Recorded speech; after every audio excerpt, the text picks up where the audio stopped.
Exactly. Okay, so we talked something about the difference between Grinder, Bandler, and Dilts.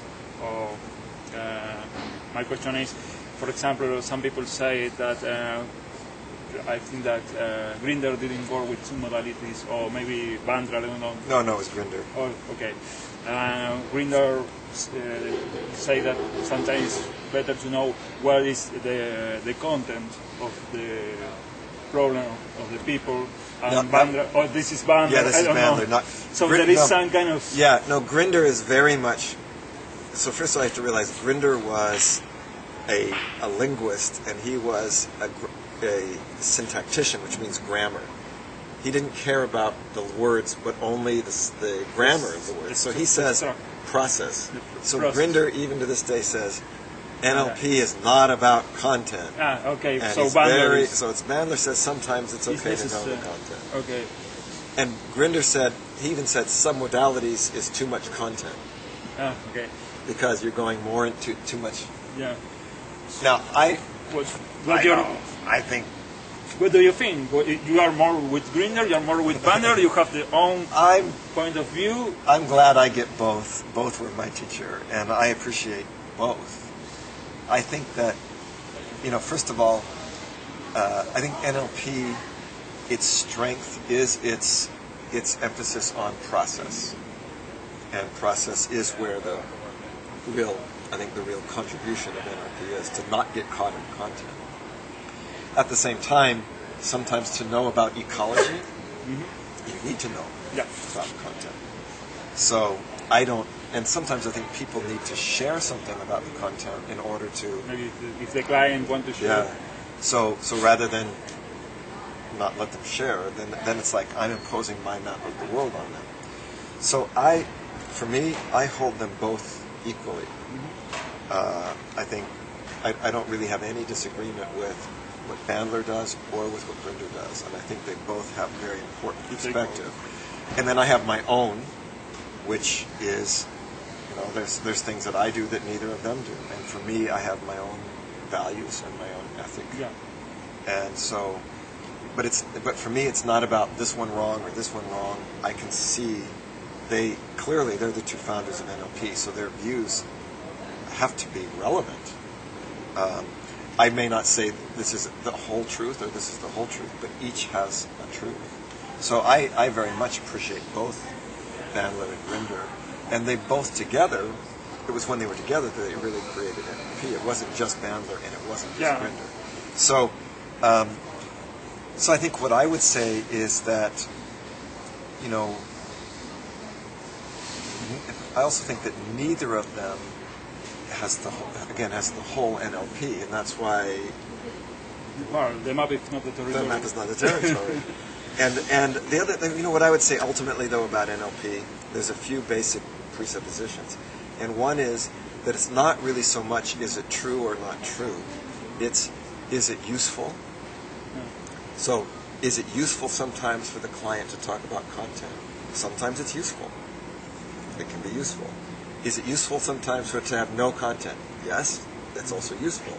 So now it gets a little bit more complicated. You can't just say it's black or it's white. You have to say, well, in this situation, it's useful, but in this situation, it's not useful. So I'm always having to say what's in flexibility. And it's always the question is not what's in the best of the rules of NLP. It's what's in the best service of the client. And I think that's my view.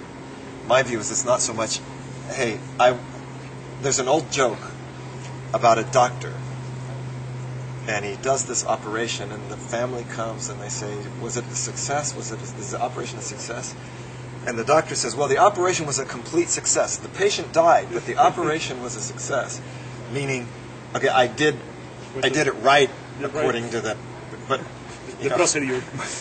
So the procedure was right. So that's what I think. If you get too much focused on doing NLP right, you miss what do I need for this particular client. That's very clear. And that's my view. Is NLP is a tool to help the client, not a religion that I have to live by, because that turns it into a cult. Okay. Thank you. I noticed that you work a lot with the feelings, Yeah. and I think maybe it could be some kind of difference with, I don't know. Yeah. Maybe. Well, those Bandler. Bandler works a lot, especially with visual submodalities. He works a lot with visual. Grinder is a linguist, so he's auditory. And neither of them was very much into feelings. Grinder is very physically competent man. He works a lot with the body, but that's different than the feelings. Yeah. Bandler is a very sensitive man, and he can sense feelings, but he doesn't really. It's interesting. That's not where he usually works. He's usually controlling the feelings. So, I think this is another area that is important to be there in NLP is the whole realm of this, what we're calling the somatic mind. And Bandler and Grinder, because again, you have to realize Bandler's background was really firstly in mathematics. Yeah. And Grinder in linguistics. So they weren't about. And what about you? You came from. Oh, well, actually, when I was a student here, I started off as an but the studying what? I started off as an art student. Ah, okay. So then I changed to a physics student. Okay. Because for 1 year I was in art and it was very much about the aesthetics and the feelings, but I was missing kind of the left brain, so then I wanted to become very precise.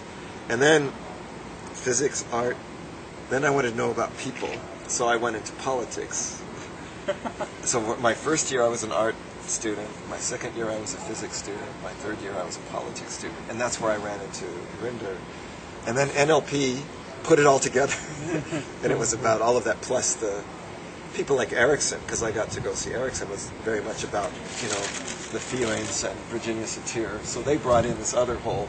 Yeah. So now all the pieces were there: art, science, politics, and therapy. The feelings. So it was okay.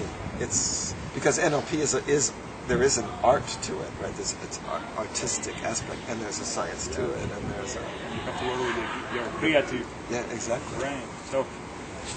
Okay, let's talk just a little about the story. So people say that Grinder and Bandler were the co-creators of NLP.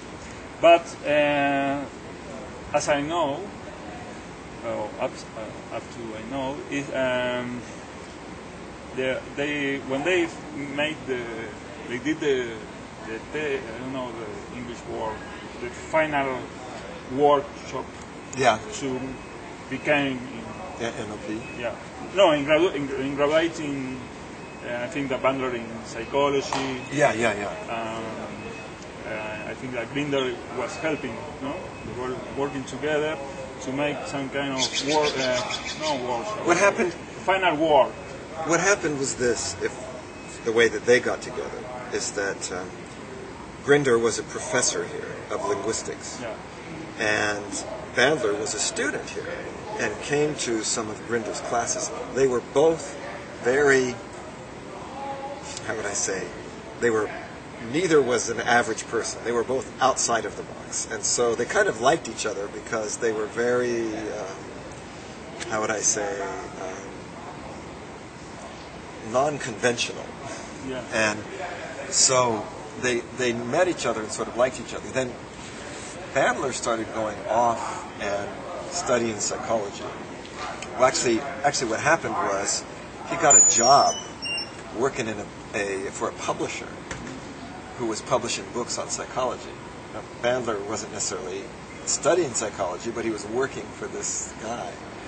And they were making books by taking films of Fritz Perls and transcribing parts to put into like a Fritz Perls live book. So Bandler he got the job to go through these videos, and Bandler was always he used to say his form of modeling was like a sponge. He just took it all in, but he didn't know what he was doing. But he was very Bandler. So he started doing these Gestalt groups. Watching the videos, and he did the same thing with Virginia Satir. He would film these videos. According to Bandler, he was up for a month where they were recording Virginia Satir she was doing these workshops. And he wasn't particularly interested. He was just there to record. According to Bandler, he said he was, kind of listening, monitoring the seminar to make sure it was recording okay in one ear, and listening to Pink Floyd rock and roll in the other. But when it came to the end, and Virginia was testing people and asking them, they didn't know and he knew. So Virginia really also she really was very, like a mentor to Richard. So Bandler had all this stuff in here that he had kind of modeled unconsciously.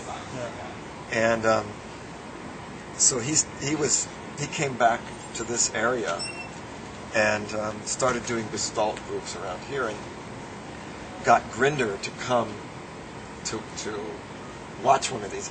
And Grinder was not interested in psychology. He was very interested in politics. He was a radical person. Grinder, I don't know if you know, but he had, in the early 1960s, he was we call it a Green Beret, which is the special forces in the military. Yeah. And then went to the CIA, so he was a spy. Yeah. Then, in the middle 1960s, he went back, he got finished with his service and went back to school.